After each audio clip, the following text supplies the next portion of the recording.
नमस्कार प्रेक्षकांनो, हा आहे लपंडाव मालिकेचा आजचा म्हणजेच 16 सप्टेंबरचा रिव्ह्यू।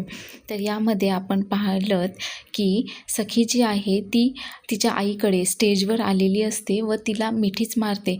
त्यानंतर मात्र ही सरकार जी आहे ती तिचा हात घट्ट पकडते व तिला थोडंसं दूर लोटते। आता सखीला कळतच नसतं की आई असं का वागतीये म्हणून। तिला काहीच कळत नसतं, पण सखीच्या इथे येण्याने सरकार मात्र म्हणजेच तिची आई मात्र नाराज झालेली असते, कारण तिच्यासाठी हे एकदमच अनपेक्षित असतं व तिला सखीच्या वाढदिवसाचं किंवा सखीबद्दल काहीही प्रेम किंवा कौतुक मात्र अजिबातही नसतं। आता ती सखीला बोलते की काय गरज होती इथे येण्याची व असा दळभद्रीपणा दाखवण्याची, का घातलायस हा असा फाटका ड्रेस, दुसरे ड्रेस नव्हते का तुझ्याकडे। ती आता सखीचा अपमान करत असते। सखीला मात्र हे सगळं ऐकून खूप वाईट वाटत असतं, कारण सखीला तर हेच वाटत होतं की हा इव्हेंट जो आहे तो सखीच्या वाढदिवसासाठी वगैरे ऑर्गनाईज केलेला आहे। पण तिच्या आईचं असं बोलणं व वागणं पाहून सखीच्याही लक्षात येतं की हे सगळं माझ्यासाठी नाही आहे, तर हे सगळं कॉर्पोरेट इव्हेंट आहे आईचा। तर सखीला ती बाजूला करते व नंतर प्रेस कॉन्फरन्समध्ये त्यांच्याशी बोलायला लागते की जसं मी तुम्हाला आधीच सांगितलं आहे की माझ्या सखी कन्स्ट्रक्शन कंपनीला 21 वर्ष पूर्ण झालेली आहेत आणि मी एक नवीन प्रोजेक्ट करत आहे, म्हणजे सिटीमधला सर्वात मोठा मॉल जो आहे तो आम्ही सखी कन्स्ट्रक्शन बांधणार आहोत। त्याचं मॉडेल व प्रोजेक्ट सर्व काही रेडी आहे। त्याचीच अनाऊन्समेंट करण्यासाठी, हीच गोड बातमी तुम्हाला देण्यासाठी मी आज तुम्हाला सर्वांना इथे बोलावलेलं आहे। तेव्हा मात्र सखी खूपच नाराज झालेली असते। तिला कळतच नसतं की आई तिच्याशी असं वागू शकते म्हणून। तिला ही गोष्ट पचवताच येत नसते। सर्वजण टाळ्या वाजवून त्यांचं स्वागत करत असतात व पुढे ती सांगते की आणि योगायोग असा आहे की ही माझी मुलगी सखी, आज हिचासुद्धा वाढदिवस आहे, ही सुद्धा आज 21 वर्षांची झालेली आहे म्हणून। त्यानंतर सर्वच जण तिचं कौतुक करतात व प्रेस कॉन्फरन्समधनं काही जण बोलतात की हो, तुम्ही एक बिझनेसवुमन म्हणून तर ग्रेट आहातच, पण एक आई म्हणून सुद्धा तुम्ही खूप जास्त ग्रेट आहात, असं सर्वजण आता सरकारचं कौतुक करत असतात। ती मात्र तिच्या कंपनीचंच भूषण गाण्यामध्ये व्यस्त असते व सईचा तिथे असण्याचा किंवा सईच्या वाढदिवसाचा तिच्यावर काहीही परिणाम होत नाही। उलट ती सर्वांसमोर सईला इग्नोरच करत असते। पण ही गोष्ट सर्वांच्या लक्षात येऊ नये म्हणून ती सावरासावरही खूप छान करते। सईला मात्र तिच्या आईचं हे रूप पाहून काही कळतच नसतं। तिची मात्र अपेक्षा हीच असते की आईने तिच्याशी बोलावं, तिला विश करावं, तिला मिठी मारावी व दोघींनी मिळून तिचा बर्थडे जो आहे तो सेलिब्रेट करावा। तरी पुढे सरकार सईकडे हात करते व सांगते की हे आमचं सखी कन्स्ट्रक्शनने जे काही मॉलचं मॉडेल बनवलेलं आहे ते सईच्या बाजूलाच ते मॉडेल ठेवलेलं असतं। आता मात्र सईचा गैरसमज होतो की आई मलाच इंट्रोड्यूस करून देते की काय, पण नाही, ती मात्र तिच्या कंपनीचा, तिच्या प्रोजेक्टचा बडेजाव लोकांसमोर मांडत असते। हे असंच काहीसं स्टेजवर सुरू असतं। त्यानंतर प्रेस कॉन्फरन्समधले लोकही तिचं हे सर्व बोलणं ऐकून खूपच इम्प्रेस झालेले असतात। त्यांना तर हेच वाटत असतं की ही किती एक सक्सेसफुल बिझनेसवुमन आहे, किती छान प्रकारे ही जे नाती व कंपनी दोन्हीही सांभाळत आहे। तर तेही तिचं कौतुक करत असतात की तुम्ही किती छान बिझनेसवुमन आणि किती छान आई आहात, ते तर आम्ही पाहिलंच आहे। त्यानंतर ती पुढे बोलते की कार्यक्रम म्हटला, सेलिब्रेशन म्हटलं की केक तर हवाच ना, आणि आजचा हा केक कट करण्याचा मान मी माझ्या मुलीला म्हणजे सखीला देते, कारण आज तिचासुद्धा वाढदिवस आहे म्हणून। तर आता मात्र सखी खुश होते थोडीशी। तिला असं वाटतं की केक कट करायचा आहे म्हणजे आईने नक्कीच माझ्या वाढदिवसासाठीच काहीतरी प्लॅन केलेला आहे व तो जो केक आहे तो कदाचित माझ्या वाढदिवसासाठीच आहे, असं तिला वाटत असतं। पण हे असं काहीही नसतं। तो केक जो आहे तो असतो त्या सखी कन्स्ट्रक्शनच्या सेलिब्रेशनचा, त्या 21व्या सोहळ्यासाठी तो केक मागवलेला असतो। यामध्ये सखीचा कुठे काहीही रोल नसतो. त्यानंतर सरकार जी आहे ती सखीच्या काकांना खुणावते की केक मागवा. त्यानंतर ते केक मागवतात. तर इकडे सखीच्या घरी सखीची काकू जी आपण पाहिली पहिल्या भागामध्ये, ती खूपच पूजापाठ वगैरे करत असते. तर ती आता देवाकडे प्रार्थना करत असते की देवा, ह्या घराला, ह्या घरातल्या सगळ्या माणसांना त्यांचं एकदम वाटोळं होऊ दे, त्यांना दुःख दे वगैरे.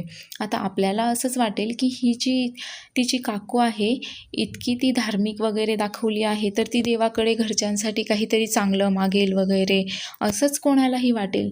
पण नाही, तिच्या त्या भोळ्या चेहऱ्यामागे कुठेतरी एक विलनचा चेहरा दडलेला आहे. कारण ती देवाकडे प्रार्थना करत असते की या घरातल्यांचं वाटोळं होऊ देत म्हणून. असं कोण करतं ना? तर ती पुढे देवाकडे प्रार्थना करते की मी तुझी इतक्या दिवसांपासून भक्तिभाव करते वगैरे, तर मी तुझ्याकडे रोज हेच मागणार आहे की या घरातल्या लोकांनी मला कधीही सुख मिळू दिलं नाही आहे, मग या लोकांचं मी सुख कसं मागेल बरं? मी हेच मागणार आहे की या लोकांचं अगदी वाटोळं होऊन जाऊ दे, काहीही चांगलं होता कामा नये या घरच्यांचं. असंच काहीसं सुरू असतं. तर इकडे सरकार जे आहेत ते सखीला केक कट करण्यासाठी खुणावत असतात की सखी केक कट कर, केक कट कर. पण सखीचं मात्र तिच्या बोलण्याकडे लक्षच नसतं. कारण सखी जेव्हा तो केक पाहते तेव्हा सखीच्या लक्षात येतं की तो बर्थडे केक नाही आहे, तो केक तर आहे सखी कन्स्ट्रक्शनच्या सेलिब्रेशनचा. कारण त्या केकवर सुद्धा तसंच नाव टाकलेलं असतं. हे पाहून तर सखीला खूपच वाईट वाटत असतं. सखी खूपच दुखावली गेलेली असते. आता मात्र सखीची आई जी आहे ती सावरासावर करते व सांगते की माझी मुलगी ना खूपच भावूक आहे, खूप इमोशनल आहे ती. पहा ना, तिला रडायला आलं मी तिच्यासाठी इतकं काही करते हे पाहून. आणि आत्तासुद्धा तिला असंच वाटतंय की हा केक जो आहे तो आम्ही दोघींनी मिळून कट करावा म्हणून, असंच तिला वाटतंय. काय आहे ना, माझी मुलगी ना खूपच भावूक, खूपच इमोशनल, नाती जपणारी वगैरे आहे, अशी ती आता सावरासावर करते व सखीजवळ जाते केक कट करण्यासाठी. सखीचा हात ती जोरात पकडते, ज्याने सखीला खूपच दुःख होतं. सखीचा हातही दुखला जातो व ती रागानेच सखीकडे पाहते. एक रागाचाच व तिरस्काराचा कटाक्ष ती सखीवर टाकते व बळजबरी तिचा हात पकडून तो केक कट करू लागते. तर केक कट करत असताना इकडे सर्वजण टाळ्या वाजवत असतात, त्यांना सखीला विश करत असतात व त्यांच्या कंपनीच्या त्या इव्हेंटचं सेलिब्रेशनही करत असतात. असा सगळा सोहळा तिथे सुरू असतो. पण केक कट करून झाल्यानंतर लगेचच सरकार बोलते की हो, आता हे पुढे जे आमचा काय प्लॅन आहे, काय मॉडेल आहे, हे सर्व तुम्हाला पाहायला मिळणार आहे, पण त्यासाठी आपल्याला थिएटरकडे जावं लागेल, असं बोलून ती निघू लागते व तिच्या मागे बाकी सगळं पत्रकार वगैरेही निघू लागतात. तर सखीला मात्र आता तिच्या आईला केक भरवायचा असतो. ती हातामध्ये केक घेते व आई थांब ना, आई आई करत केक घेऊन तिच्या मागे जाण्याचा प्रयत्न करत असते. पण सरकार म्हणजे सखीची आई मात्र तिच्याकडे दुर्लक्ष करते आणि तसंच निघून जाते. तिथला पूर्ण हॉल जो आहे तो रिकामा होऊन जातो. तिथे कोणीही नसतं, एकटी सखी असते. तर तितक्यात तिचा जो काका दाखवला आहे तो तिथे येतो व सखीला बोलतो की तुझा हा बालिशपणा जो आहे ना, तो लवकरात लवकर इथे थांबव. काय गरज होती तुला इथे येण्याची? कोणी बोलावलं होतं तुला इथे यायला? काय तमाशा चालवला आहेस तू हा? दरवेळेस नाटक मात्र तू करतेस, काहीतरी तमाशा मात्र तू करतेस आणि हे सगळं निस्तरावं मात्र मला लागतं, असं बोलून तो तिथून निघून जातो. तर सखी खूपच दुखावली गेलेली असते. ती आता मनाशीच निश्चय करते की आई, मीही तुझीच मुलगी आहे. तू लाख हट्टी असशील गं, पण मीही तुझ्यापेक्षा खूप जास्त हट्टी आहे. आता तर मी असं काहीतरी करेल की ज्याने तू मला विश करशीलच. तर इकडे परत एकदा हिरोची एंट्री दाखवलेली आहे. तर त्या काकू ज्या आहेत त्या त्यांचा फोन विसरलेल्या असतात व कान्हा जो आहे तो त्या दाभाडे काकूंना त्यांचा फोन आणून देतो. तर त्या खूपच घाबरलेल्या असतात, कारण त्यांना कॉल येत असतो सरकारचा, म्हणजेच तेजस्विनीचा. तर तेजस्विनी त्यांना बोलते की कशा आहात दाभाडे? माझा प्रोजेक्ट जो आहे त्याचं मी आज अनाउन्समेंट केलं आहे प्रेस कॉन्फरन्ससमोर आणि खूप साऱ्या इन्व्हेस्टर्सने या प्रोजेक्टमध्ये इन्व्हेस्ट करायला उत्सुकताही दाखवलेली आहे. मला खूप जास्त इन्व्हेस्टर्सही मिळाले आहेत. त्यामुळे आता लवकरात लवकर ती चाळ जी आहे मला खाली करून हवी आहे. कधी खाली करताय ती चाळ? मी संध्याकाळी त्या चाळीमध्ये भंडाऱ्यासाठी येत आहे. लवकरात लवकर मला माझी चाळ खाली करून हवी आहे. आता हे ऐकल्यानंतर दाभाडे काकू मात्र खरंचच खूप घाबरून गेलेले असतात. तर इकडे सई जी आहे ती गाडी चालवत घराकडे निघालेली असते. पण तिला मात्र तिथे घडलेला तोच सगळा प्रसंग आठवत असतो की कशाप्रकारे तिच्या आईने तिला दुर्लक्षित केलं, की आई तिला कसं सांगत होती की हा कॉर्पोरेट इव्हेंट आहे, हा काही तुझं बड्डेचं सेलिब्रेशन नाही आहे, व सर्वांसमोर तिला कसं अपमानित केलं. केक कट करतानाही कसं घट्ट तिचा हात पकडून तिला दुखावलं म्हणून. सईला या सगळ्या गोष्टी आठवत असतात. ती खूपच दुःखी झालेली असते. तेवढ्यात तिला कॉल येतो. कुल्फीने तिला कॉल केलेला असतो व कुल्फी खूप एक्साइटमेंटमध्येच तिला विचारते, सखी दी अगं कसा झाला तुझा बड्डेचं सेलिब्रेशन? तू सरकारांना आई म्हणून हाक मारलीस का? त्यांना मिठी मारलीस का? काय बोलल्या त्या तुला? हे असं सगळं ती विचारत असते. आता मात्र सखी खूपच दुखावली जाते व ती कुल्फीला सांगते की कुल्फी अगं असं काहीही झालं नाही. तो काय माझ्या बर्थडेचं सेलिब्रेशन नव्हतं. तो आईचा कॉर्पोरेट इव्हेंट होता म्हणून आणि तिने मला इन्व्हाइटसुद्धा केलेलं नव्हतं, पण तरीही मी तिथे गेले. असं काहीसं त्यांचं बोलणं चालू असतं.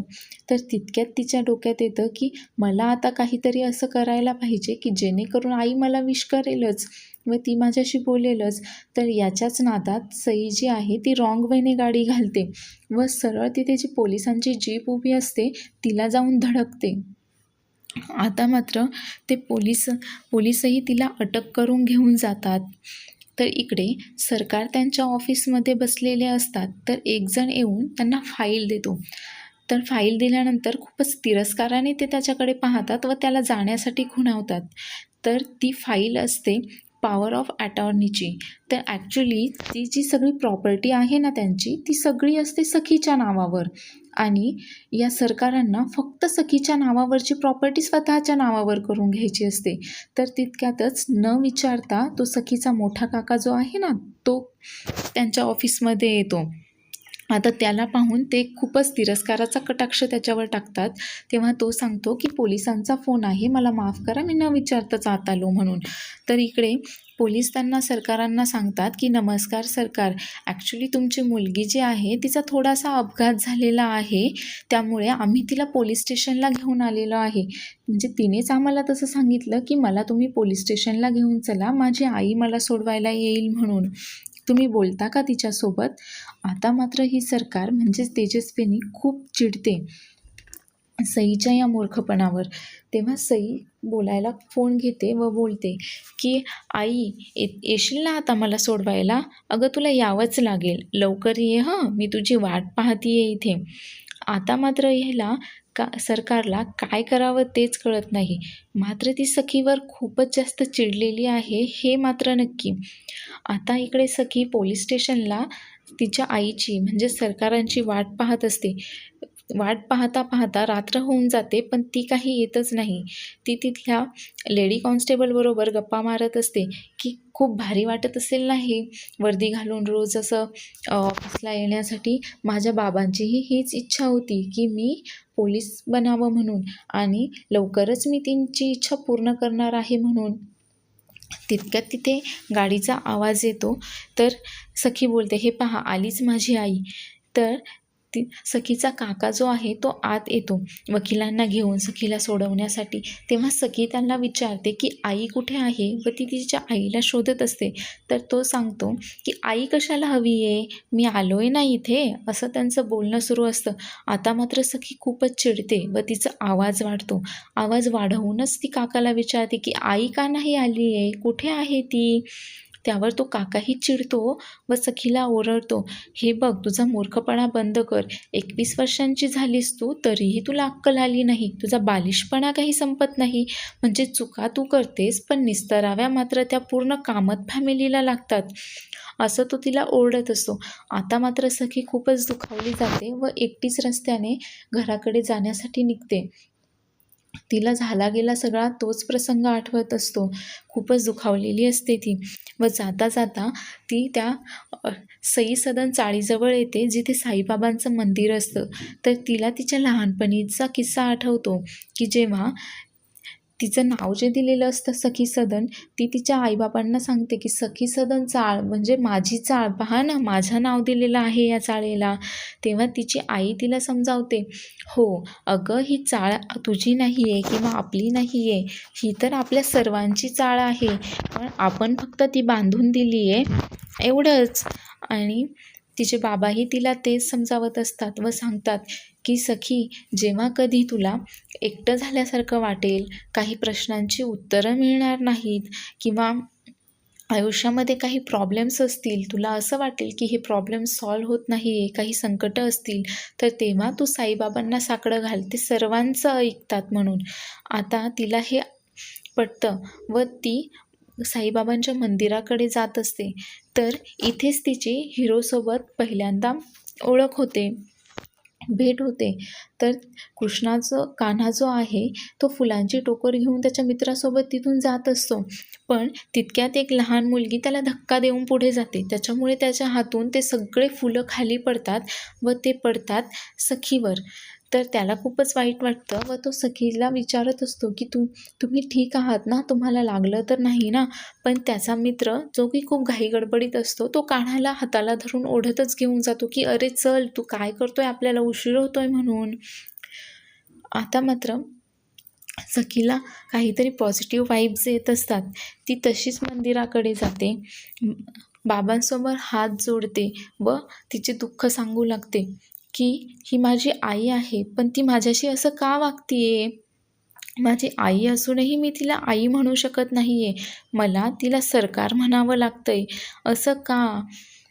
मला बाबांनी सांगितलं होतं की जेव्हा कधी आयुष्यात काही प्रॉब्लेम्स असतील, काही उत्तरं सापडणार नाहीत, काही वाटेल, तेव्हा साईबाबांकडे जायचं म्हणून. साईबाबा सर्वांचं ऐकतात, सर्वांना सुखी ठेवतात, सर्वांचे प्रॉब्लेम सॉल्व्ह करतात म्हणूनच मी आता तुमच्याकडे आली आहे. तर आता तुम्हीही माझा प्रॉब्लेम सॉल्व्ह करा. मला काहीही नको आहे. मला फक्त आणि फक्त माझ्या आईचं प्रेम हवं आहे. मला तिला आई म्हणता यायला हवं आहे व तिने प्रेमाने मला जवळ घ्यायला हवं आहे, प्रेमाने माझी विचारपूस करायला हवी आहे. मला फक्त इतकंच हवं आहे. मला फक्त आणि फक्त आईचं प्रेम मिळवायचं आहे, बाकी काहीही नाही. सखी आता हे सगळं बाबांसमोर बोलून दाखवत असते. पण त्याच वेळेला तिथे मंडप लावलेला असतो व त्या मंडपाचा दोर जो आहे तो तुटायला आलेला असतो. त्यामुळे तो मंडप असा झुलत असतो. मात्र सखीचं याकडे लक्षच नसतं. तो मंडप झुलायला लागल्यावर तिकडनं कोणीतरी ओरडतं की अगं मुली बाहेर ये, तो मंडप पडेल तुझ्या अंगावर. आता मात्र सखीही खूप घाबरते. तीही गोंधळून जाते की हे नक्की काय चाललंय. तितक्यात कान्हाचं लक्ष तिच्यावर जातं की आता तर मंडप पडणार आहे म्हणून. व कान्हा धावत पळतच तिकडे तिच्याकडे येतो. तर पुढील भागात आपण पाहणार आहोत की कान्हा तो पडणारा मंडप पकडतो व सखीला त्यापासून वाचवतो. तर इथेच पहिल्यांदा सखीची व कान्हाची नजरभेट होते. तर तोच सीन इथे दाखवलेला आहे. पण हेच कळताच लगेच सरकार तिथे पोहोचलेले असतात व ते चाळकऱ्यांनाच ओरडायला लागतात की माझी मुलगी म्हणजे काय, तुम्हाला मस्करी वगैरे वाटली की काय? तिला काही झालं असतं मग हे असं विनाकारण झगमगाट वगैरे करायची काही गरज होती का? असं ते चाळकऱ्यांनाच आता दम देत असतात. तर तितक्यात कान्हा तिथे येतो व बोलतो की मॅडम, तुम्ही तुमचा आवाज जरा खाली ठेवा. आज चाळकरी होते ना, म्हणूनच तुमची मुलगी वाचली आहे. तुमच्या मुलीला आम्हीच वाचवलेलं आहे. तर आता हा अण्णा तिच्यावर थोडासा ओरडून बोलतो. ह्याचा मात्र आता तिला खूपच राग आलेला असतो. तर पुढच्या क्षणी तर ती दाभाडे काकूंना तिच्या गाडीमध्ये बोलावून घेते. त्यांना थोडेसे पैसे देते व सांगते की आता चाळ खाली करायची. तेव्हा दाभाडे काकू बोलतात की नाही, इतक्या कमी पैशामध्ये कुणीही चाळ सोडून जाण्यासाठी वगैरे ऐकणार नाही. तर त्या जवळजवळ त्या दाभाडे काकूंना फाशीच द्यायला लागतात. त्यांच्या गळ्याभोवती दोर आवळतात आणि हे सगळं इकडे कृष्णा पाहत असतो.